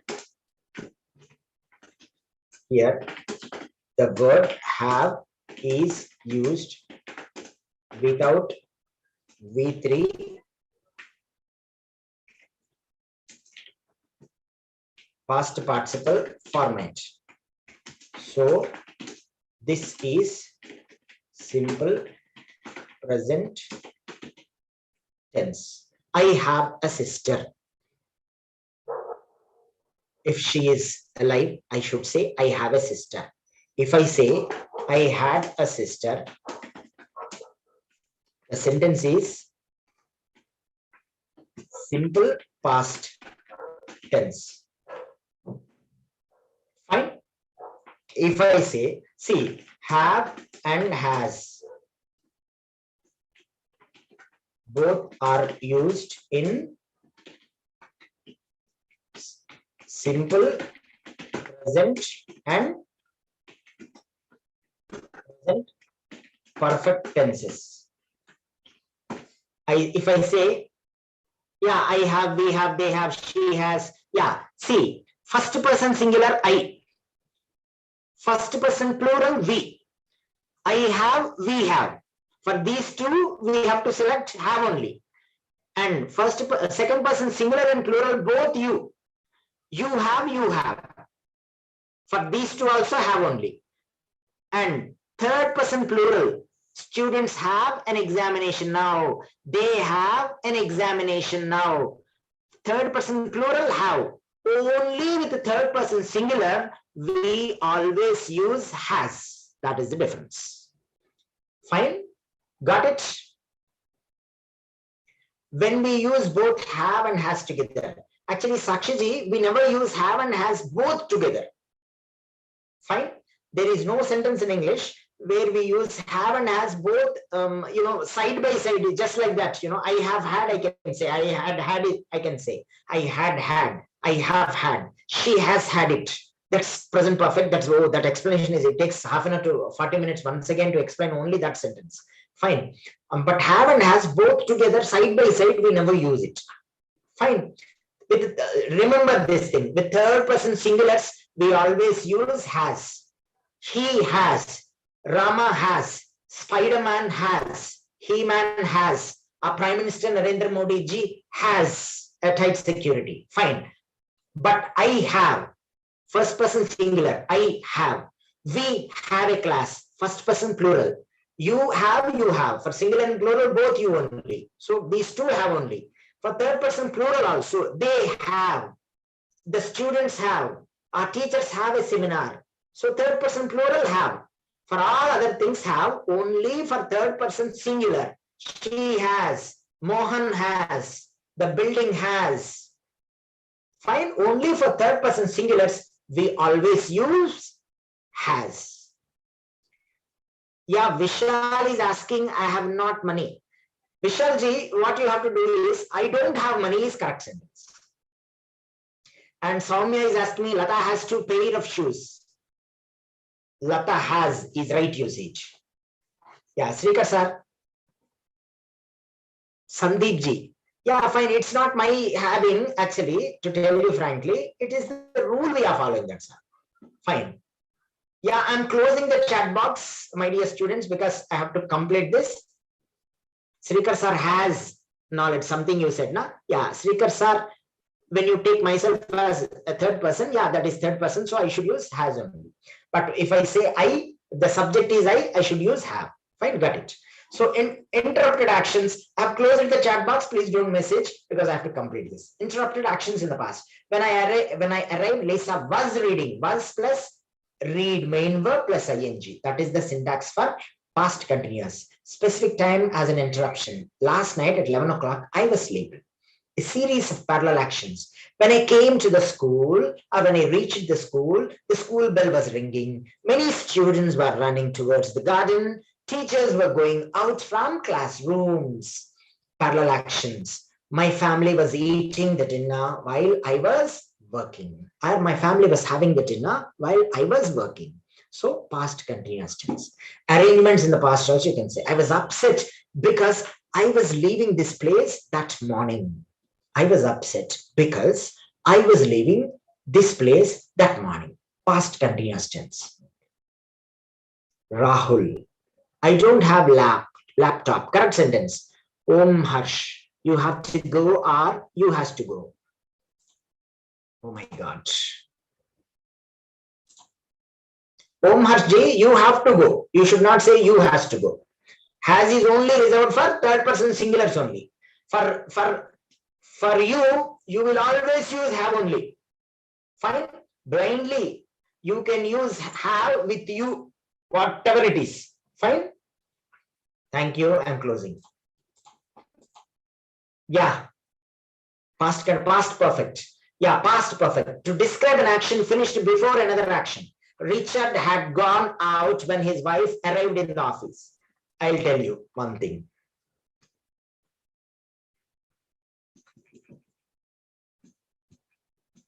Past perfect. Yeah, I'll give you one single example for past perfect tense. Example for past perfect tense. When we reached the airport, the flight FLIGHT had already left. Yeah, I think example for past perfect. Please, all of you open the meeting chat box and please refer to it. When we reached the airport, the flight had already left. How many situations are there here? How many situations are there? Reaching the airport and flight leaving. Am I right? 2. Yeah, Tanoi. Yes, that's correct. Akhil. Yeah, that's correct. 2 is right. So now, which one happened first? Reaching the airport or flight leaving? Which one happened first? Which action was completed first? Flight leaving. Am I right? Now, that is where the logic is. When two act, please listen to me carefully. Stop messaging. Please listen to me all. When two actions happen, one after another, for first completed action, we should use past perfect. And the second action, we should use simple past tense. That is the logic. See, when we reached the airport, reached is simple past tense. But flight had already left, had plus V3, leave, left. So flight had left part happened first. So for flight leaving, I used two actions are there here. Reaching and flight leaving. Flight leaving happened first. So for flight leaving expression, I used past perfect. For the next one, reaching, I used simply reached, simple past tense. That is the logic. When do we use past perfect tense? When two actions happen one after another, first completed action should be expressed in past perfect and the next one in simple past tense. That's it. Yes, that is the flight leaving. Yeah, Manisha, my friend arrived till I reached the bus stop. My friend arrived till I reached the bus stop. My friend had already arrived when I reached the bus stop. That should be the right way of expressing. Fine, no issue, no issue. Please don't concentrate on messaging. Fine. Your doubts I'll clarify sometime. Fine, let me complete this. I closed the chat box, my dear students. Please, my dear participants. Fine. So don't message anything, please listen. So describe an action that happened before a specific time in the past. Christine had never been to an opera before last night. To describe cause and effect, EFFECT is pronounced as effect. AFFECT is pronounced as affect. Affect means to have some influence. Effect means to have some consequence, or as a result of something it happens. So cause and effect, to describe cause and effect, that means combined with past simple. That is, I got stuck in traffic at Nariman Point because there had been an accident. To emphasize the result of an activity in the past. I had been to London twice by the time I got a job in New York. So this is the way we use past perfect tense. You will get this PPT, you will get this material, don't worry. Fine.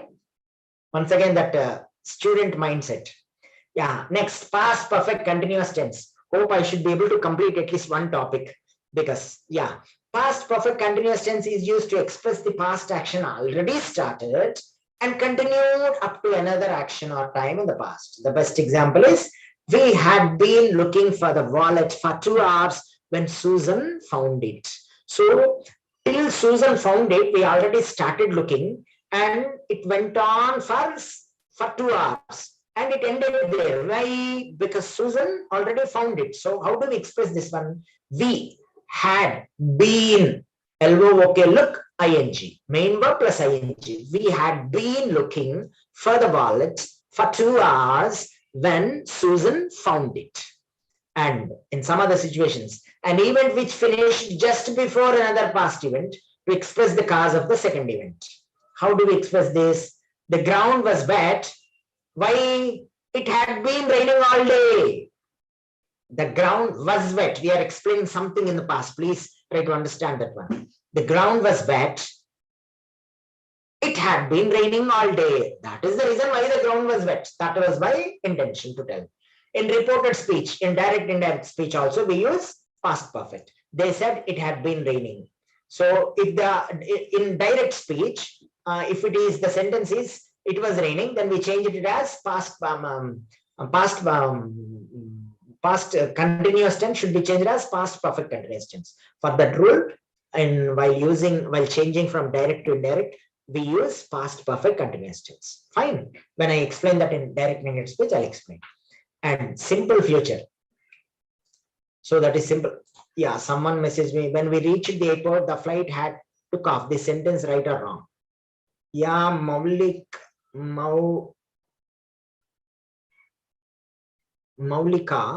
Yeah, when we reached the airport, the flight had taken off. Had plus V3 we are supposed to use, Maulika. So instead of took, you have to simply use the word taken. Fine. By past perfect tense, na? Had plus V3, had plus past participle only makes it past perfect tense. Fine. Got it? Yeah, students. Yeah, Trinaji has already floated attendance link. You can record your attendance. Fine. But I'm closing the chat box. Thank you. Simple future or future indefinite. When do we use? So for actions decided at the moment of speech, and something like I have a headache, I'll take a medicine. For unplanned future actions, so winter will come soon. So for thoughts, predictions, assumptions, sureness, fear about future, or some promises, something like I promise I won't tell this anyone. I promise I will not. Compressed format is I won't tell this anyone. That is the way we say. And example, for offering, again, asking for a request, promising, ordering, threatening, also we use simple future. I'm afraid we'll get wet. So with conditional time and purpose clauses, when I arrive at home, I'll call you. And for Unpreventable actions in future. Winter will come soon. So make your arrangements. In that case also, we use simple future. Future continuous tense. So when you, for interrupted actions in the future, first one you see, my mouse pointer is pointed. When you get home, I'll be watching this new movie. For specific time as an interruption in the future. We will be having breakfast tomorrow morning at 9 o'clock. For the actions already happening now and expected to continue sometime in the future. We will still be dealing with this task in an hour. Something, another example, to ask question politely about the future. So will you be leaving Mexico tonight? Yeah, this is there in spoken English. Someone once again messaged, yeah, that is attendance register, fine. So yeah, while expressing the intentions for the future, I'll be helping my mother during the weekend. So you need not worry. In that case, we use future continuous tense. For parallel actions or a series of parallel actions, sometime to describe the atmosphere. This time next week, they'll be dancing, chatting together and having fun. Maybe something where students are going to have some freshers party, something like that. So to express an action which is going to continue, which would be in progress in some time. So how do you express that? In spoken English, I think you might have expressed many times. This time next week, in the same time, I think in this evening, they'll be dancing, chatting together and having lots of fun. Why? The reason is they are going to be in a party or a freshers party organizing, like that. So future continuous tense situations are these. Next. Future perfect tense is used to express an action which will have finished or completed before a specific time in the future. By 5 o'clock, I'll have finished my work. When? Tomorrow. It is used to express an action which will have finished or completed before another action in the future. She will have cooked dinner by the time we arrive tomorrow. It is used to express an action which began before and will continue up until another action in the future. By the next week, we will have been married for 20 years. Maybe someone is expressing like that. So they already got married, and how much long duration, how many years has happened, continued. So to express that, by next week, maybe next week they have the marriage day, something like that. So it's been 20 years. To express that one, by the next week we'll have been married for 20 years. So future perfect tense is over. Now the last tense, future perfect continuous tense, to show that something will continue up until a particular event or time in the future. Ukraine war or Russia will have been waging war against Ukraine for next 2 months, something like that. So James will have been teaching at the university for more than a year by the time he leaves for Asia. To talk about something that finishes just before another time or action.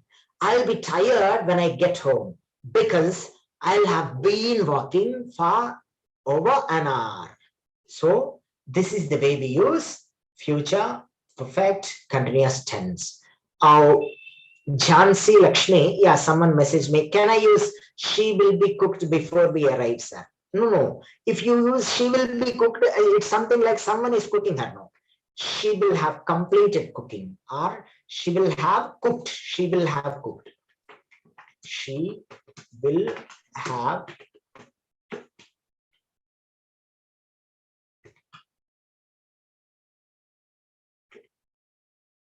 fine. Jans, that is the way we express. Fine. That's good. I'm closing the chat box. Future perfect continuous tense is also over. Now, students or participants, it's a great time to be with you. I'm closing this and I'm going to continue voice. Fine. Give me just 5 seconds. I'll open the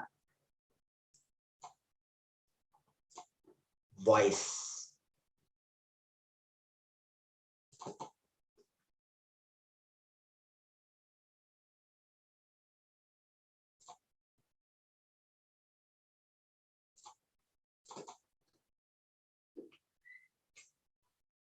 Thank you for being with me. Yes, I'm sharing the screen. Yes.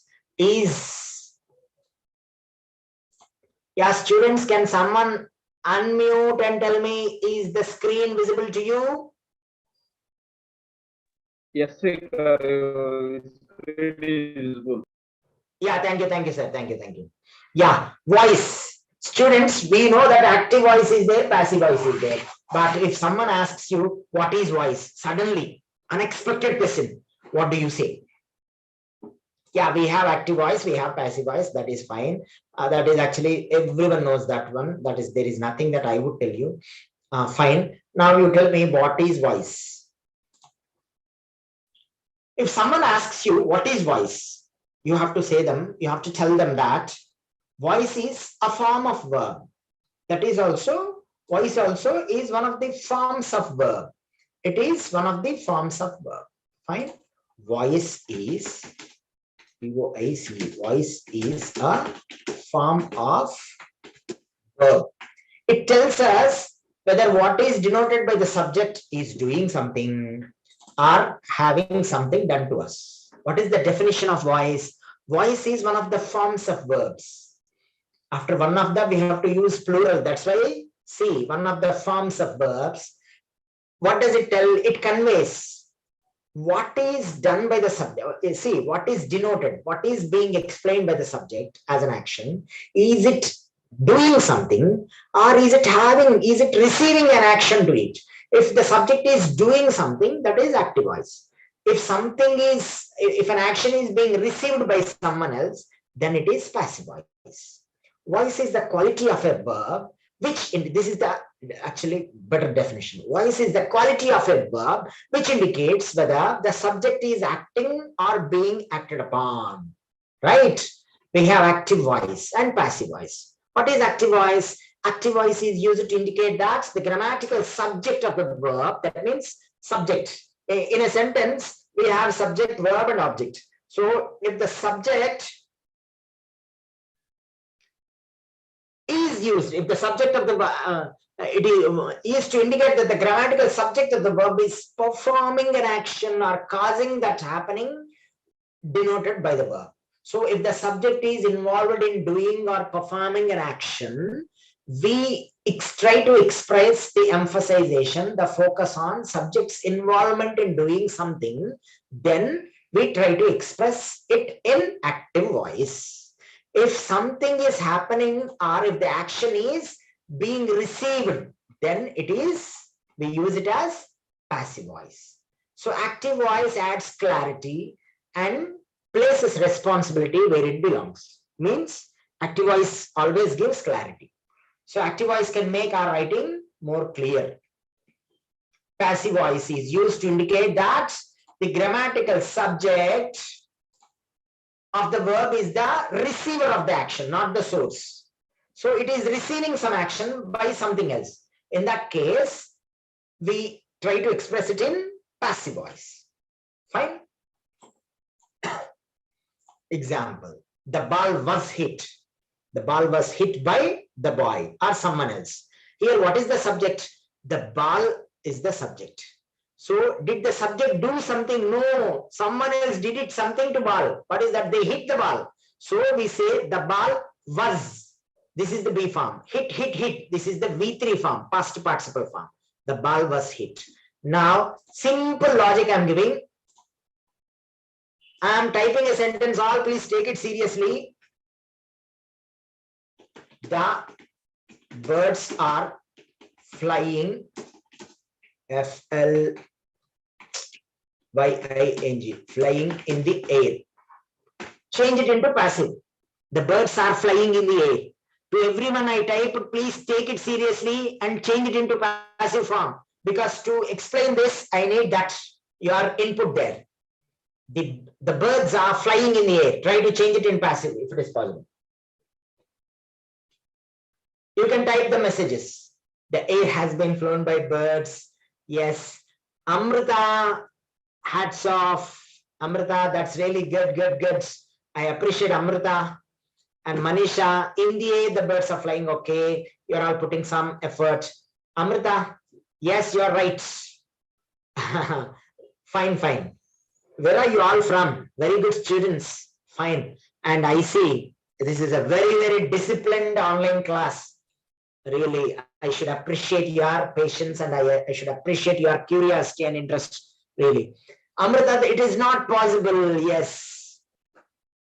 Tea is done by me. In air birds are flying. Aurangabad. Fine, fine. I had been to, what is that? Ajanta, Ellora and Krishneshwar Mandir. Fine. That's a nice place. Fine, Amrita. Very great. Amazing meeting you all. Fine. The sky is blue. Okay, okay. Actually, the 1 minute, I'm typing.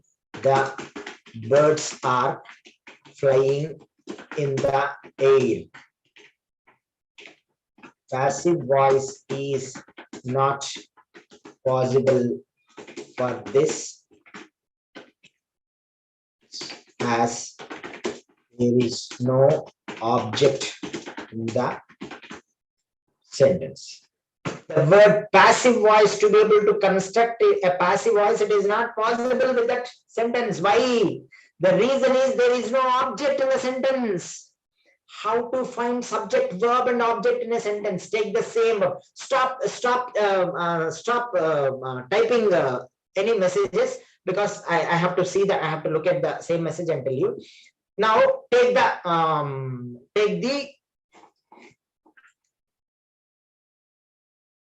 Oh my God! I typed it to only someone.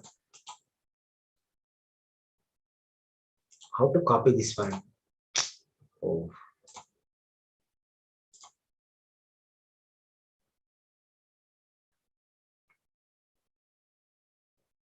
AV to PV. 1 minute. Let me copy this one. How to copy this message?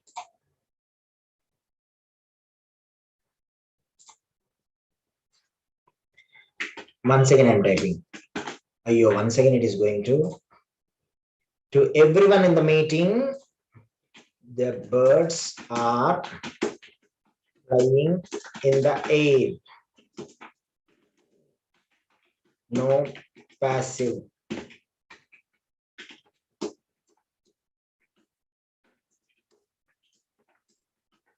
As the sentence,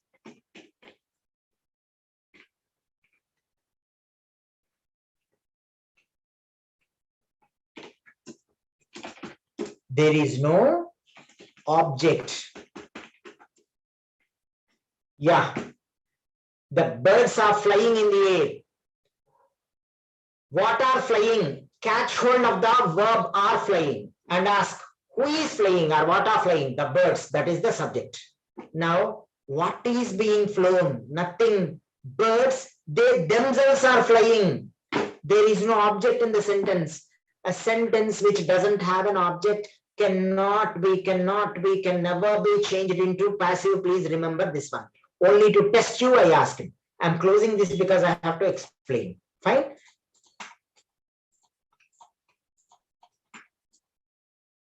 Only sentences with transitive verbs can be changed from active to passive. That means, what is meant by a transitive verb? A verb which has an object only can be changed from active to passive. Fine. Yeah. Kites are flying. Kites are flying. Now you catch hold of the verb are flying. Who is flying? Who are flying? Kites are flying in the air. There is no object here. What are they flying? Like the same thing. In the air is not an object. That is just a complement. That is an additional idea to the sentence. That's all. In the air, we mistake it as a passive. We mistake it as an object and try to convert object into subject, subject into object. Traditionally, we make a mistake. No, but the birds are flying in the air. In that sentence, the birds is subject. Flying, okay, are flying verb. In the air is not an object, it is just a complement. So there is no object in the sentence. A sentence or a verb which has an object is called transitive verb. A verb which doesn't have an object is called intransitive verb. Now, first sentence here you see, example, kites are flying. There is no object here. We can't change this sentence into passive. but you see, I made it into because it is an intransitive verb. This verb doesn't have an object. But here, my neighbor is flying the kite. Catch hold of the verb and ask a question. Who is performing the action? Who is flying? My neighbor. My neighbor is the subject of this sentence. What is the object? What is that they are flying? The kite. The kite is the object here. In this sentence, we have an object. That is why this sentence, we can change it into passive. My neighbor is subject, is plus flying. Both are verb forms. The kite is the object. So passive construction is absolutely possible because the verb is transitive. What do you mean by transitive? The verb has an object. What is the object here in the second sentence? The kite. So the kite is being flown by my neighbor. That is the answer. So please remember one thing. Catch hold of the verb. Ask the question who or what is performing the action. You get the answer. That is subject. What is being done? What is that they are doing? Their birds are not doing anything. They themselves, they are flying. Fine. But here, my neighbor is flying the kite. Who is flying? My neighbor. What is that my neighbor flying? Here we have an answer here. We have an object, the kite. So the kite is being flown by my neighbor. So first, what are the rules? Identify the subject, the verb and the object. Change the subject, change the object into subject and subject into, it is not, you are not changing them, you are just exchanging their places. Add a suitable B form. What are B forms? Is, am, are, was, were, be, being, been. Oh my God. Ashrita, the answer is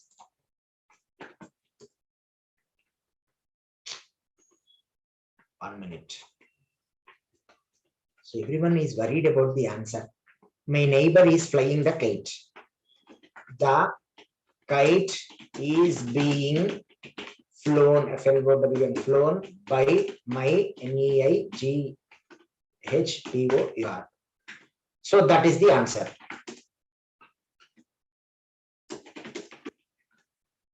Why this is the answer? The original sentence is in present continuous tense. That's why being flown.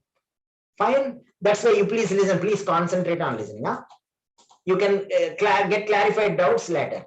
So change the object into subject, subject into object, add B form, is, am, are, was, were, be, being, been. These are the B forms. Is, am, are. These three are these three belong to present tense. Was and were belong to past tense. Be, being, been. Being generally used in continuous tenses. Be with modal verbs. Been in perfect tenses.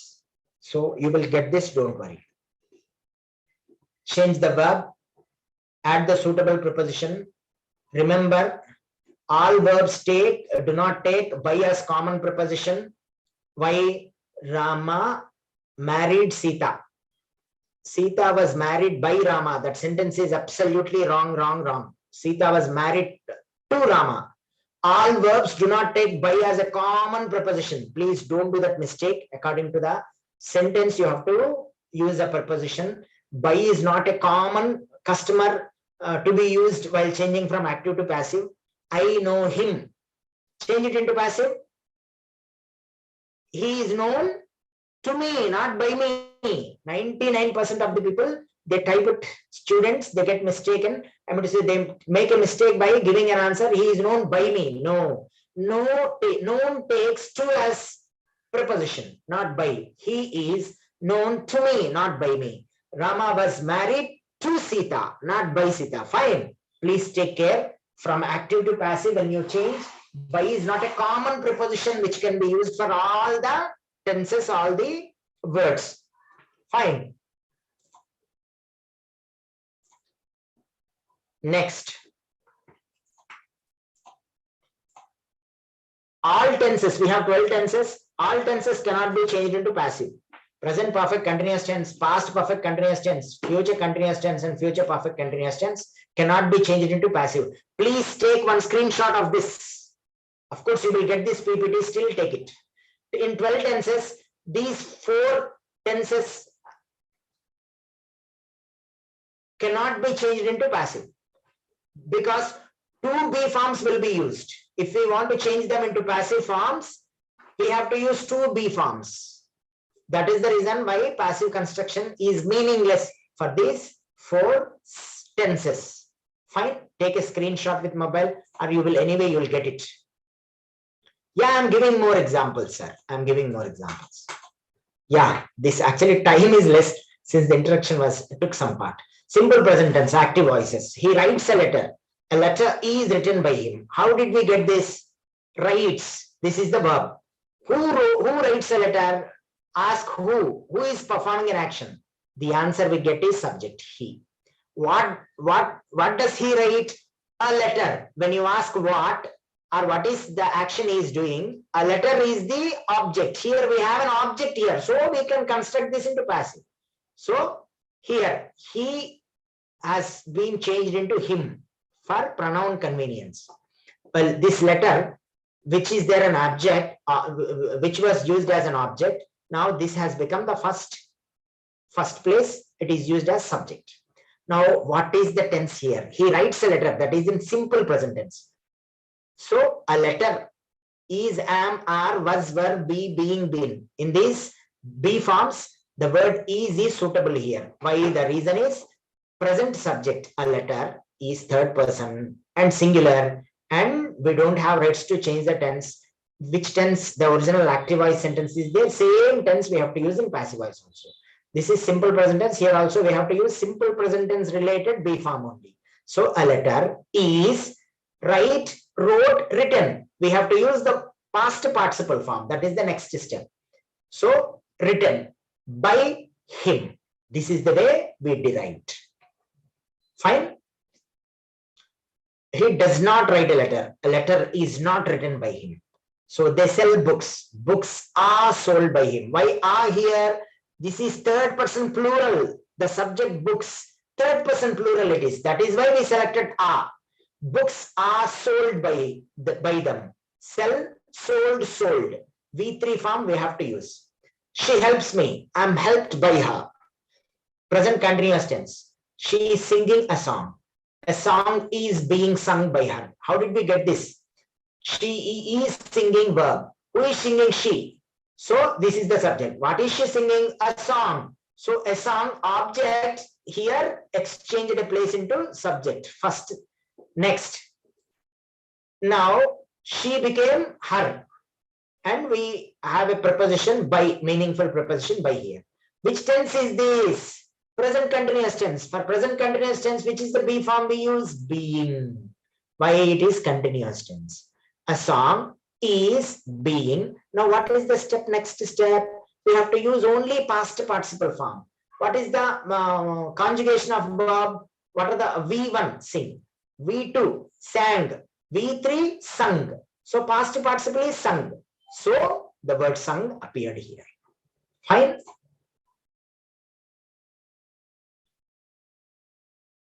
Soumya, active voice is looking like present tense. Okay, it depends on the tense. Now, present perfect tense. He has completed the work. The work has been completed by him. The word been is B form here. Anyway, we don't have present perfect continuous tense. Passive is not there. Simple past tense. He bought a car. A car was bought by him. Sahil, what's the actual purpose of converting active to passive? What's the effect in converse? Yeah, conversation. Sahil, I think you were not there in first explanation. We use active voice to represent actions to give more focus to who has performed the action. We use passive voice if we want to focus on receiving part of the action. For an example, someone stole my purse, wallet. I don't know who stole that. Who will steal? Generally, a thief will steal. If the object, if the doer of the action is well known, well understood by others, instead of saying someone stole my purse, someone stole my purse, someone stole my purse, instead of using the same someone, I prefer a passive construction. My purse was stolen. Who would steal? Obviously, some thief, some culprit. My purse was stolen. Here I prefer passive voice. Why? when the object, when the doer of the action is well known and well understood or not known to me. Fine. Then I use passive. My wallet was stolen. Fine, got it? And if the object of the person is well known to us also, then also we don't represent. See, the thief was caught. This is in passive. Why did we say the police caught the thief, the police caught the thief, the police caught the thief? We don't repeat this. Why? Here, everyone knows that thieves are always caught by police department. So again and again, we do not use the word police. We say the thief was caught. The culprit was caught. Why we use passive construction here? Why? The reason is the object, the doer of the action is well known to everybody. That is obviously police department. So, what's the actual purpose of converting active passive? What's the effect in conversation? See, if we want to give emphasis to who is doing the action, we use active voice. If we want to give emphasis to the receiver of the action and ignore who is doing the action, then we give emphasis to passive construction. Simple, clear, worldwide famous example is matter is neither created nor destroyed. This is Charles Darwin's theory of evolution. This is expressed in passive. Who is creating the matter? Generally, we only create it. Here, what is the meaning of the sentence? See, everything changes shape. If I burn my school bag, if I burn something, I'm changing the shape of it. But it is not completely dying, it is becoming ash. Am I right? That is the meaning of Charles Darwin's theory of evolution. Mahabharata, everyone knows. Mahabharata, everyone knows. What was the sentence used? Exact sentence. To divert Dronacharya. Ashwathama hataha.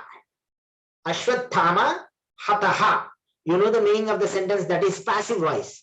Why did they prefer passive voice? They did not want to mention who killed Ashwathama. They said Ashwathama was killed. Whoever might be the fellow who killed him. To divert Dronacharya, this trick was played. What do you understand, participants, students? So, active voice and passive voice were there since the dawn of Sanskrit, since the dawn of evolution. 5,000, 15,000 years back also, the mother of all languages, Sanskrit, even in Mahabharata, we had active and passive voice. Ashwathama hataha. The meaning is passive voice. Ashwathama was killed by someone. That is the meaning. So, when we are Sahil, thank you. See, so that is what. So that is, if we are not worried about who did the action, we are worried about only the receiver person of the action. The emphasis is the focus is only on the receiving part. We prefer passive. Simple. So past simple. He bought a car was bought by him. Past continuous. She was washing a shirt was being washed. Now it's already 9 o'clock. I'm completing a bit faster. They had won the game had been won by them. Past perfect. Past perfect continuous tense has no passive. So this one, simple future. She'll write a poem will be written by her. Future perfect tense. Because future continuous has no passive, please don't get misled. He will have received the letter or mail, email, whatever it is. The letter will have been received by her. So, will, shall, can, may, for all these things, would, should, could, might, for all these things, be is the common be form. He can drive a car can be driven. He must learn this book or this sum or this solution, whatever it is, this book must be learned by him. She may eat an apple may be eaten by her. What do you observe here? Be is the common be form when we change these. She might kill the snake or the snake might be killed by her. I should buy this book or clock. This clock should be bought by me. You ought to help her or you ought to respect national flag. You ought to help her. She ought to be helped by you. When do we use ought to? It's a moral obligation. Fine. Passive voice. Impression, a sentence that expresses a command or an advice. So, learn your lessons, open the door. These are all imperative sentences. Help the poor. Subject is not there. So, how do you change these things? We always start these sentences with let. See, Bring it home. Let it be brought home. Do it at once. There is no subject here. So for all these imperative sentences, we use let. Let it be done. Do not beat the dog. Let the dog not be beaten. Let me do it. Let it be done by me. Or you can use it at let me be allowed to do it. Please help me. Let me be helped. Or you can use it in another way. You are requested to help me. Don't touch it. Let it not be touched. Or you can feel it as a warning and you can use this word expression also. You are warned not to touch it. So work hard. There is no object here. See, you are advised to, but there is no subject here. Who am I telling work hard? Someone. You can imagine you as there, and you by imagining as if you are telling the other persons right in front of you, you can change it as you are advised to work hard. By work hard is a sentence is given only for advices. Pieces of advice. Am I right? Get out. You are ordered to get out. We feel that the sentence is an order. Fine. Please lend me some money. The word please is there. It's a request. So you are requested to lend me some money. Kindly do this work. Kindly, the word is there. It should be request only. So you are requested to do this work. So get me a glass of water. You are ordered to get me a glass of water. Let's go for a walk. It is suggested that we should go for a walk. So this sentence is taken as a suggestion. So note that suggest is always followed by that clause. So do the children play football? Is football played by the children? Why did we keep is before the word football here? Because the sentence is a question. That is an interrogative sentence. I am a teacher. How do I change this into question? I'm bringing the word am, verb, and putting place in before the subject. Am I a teacher? She is a doctor. Is she a doctor? So a question form should be changed into question form only in passive voices. Do the children play football? Is football played by the children? Why did we select is here? The word football is third person singular. But in the above active sentence, children is plural. That's why do appeared there. But here is appeared here. Why the present subject football is third person singular. Fine. That's it. Have you finished the work? Has the work been finished by you? Can you cure it? Can it be cured? Will he accept our invitation? Will our invitation be accepted by him? Who killed the snake? By whom was the snake killed? The word who, you always change it as by whom. So why did you punish him? Why did he punish you? Why were you punished by him? That is the end, students. Thank you all for being with me. That's really great number. Thank you all. Thank you all. It's already 9:05 or something. Thank you all. Shall I leave, sir? Tirunath, sir? Yes, you can. Thank you, sir. Good night, all of you. Thank you. It's a really great interaction with you all. It's very disciplined online class. Thank you all.